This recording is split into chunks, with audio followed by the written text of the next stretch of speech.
शांती चौकात प्रशासनाचा red signal. भिक्षकरी तृतीयपंथीयांचा कहर. अपघाताची वाट पाहतंय का प्रशासन? शहरातील सर्वाधिक वर्दळीच्या शांती चौकात वाहतूक व्यवस्थेचा अक्षरशः बोजवारा उडाला असून भिक्षकरी, हातात लहान बाळांना घेऊन भीक मागणाऱ्या महिला, 3 ते 10 वर्ष वयोगटातील लहान मुलं आणि तृतीयपंथीयांच्या वाढत्या वावरामुळे वाहनधारक त्रस्त झालेत. भरधाव वाहनाच्या मधोमध जीव धोक्यात घालून पैसे मागण्याचे प्रकार सुरू असल्यानं मोठा अपघात होण्याची शक्यता नाकारता येत नाही. यापूर्वी या समस्येबाबत वृत्त प्रसिद्ध झाल्यानंतर काही दिवस कारवाई झाल्याचं चित्र आहे.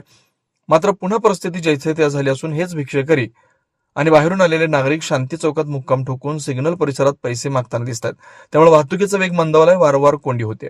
तृतीयपंथीयांकडून अनेक वाहनधारकांकडे आक्रमक पद्धतीने पैसे मागितले जात असल्याच्या तक्रारी आहेत. पैसे न दिल्यास वाहनासमोर उभं राहणं, वाहनांना पुढे जाऊ न देणं असे प्रकार घडत असल्यानं विशेषतः महिला आणि ज्येष्ठ नागरिकांमध्ये भीतीचं वातावरण निर्माण झालंय.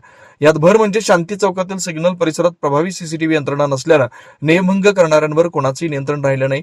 अक्कलकोट रोडवरील येणारे अनेक वाहन चालक वाहतूक नियम धाब्यावर बसून भरधाव वेगानं वाहनं चालवत असल्यानं जुना बोरामणी नाका, अशोक चौक आणि जोडबसवणा चौकाकडे जाणाऱ्या वाहनधारकांना मोठी कसरत करावी लागते.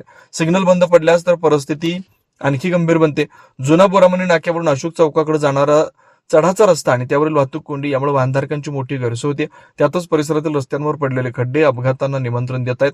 विशेषतः दुचाकी स्वारांना जीव मुठीत धरून प्रवास करावा लागतोय. शहरातील महत्वाच्या चौकांपैकी एक असलेल्या शांती चौकातील या गंभीर समस्येकडे महापालिका, शहर वाहतूक शाखा आणि पोलीस प्रशासनानं तातडीनं लक्ष देण्याची गरज आहे.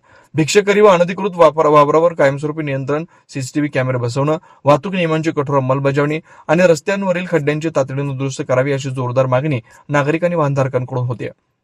मोठी दुर्घटना घडल्यानंतर जागा होण्यापेक्षा ती टाळण्यासाठी आजच ठोस पावलं उचलावीत अशी संतप्त प्रतिक्रिया नागरिक व्यक्त करतात.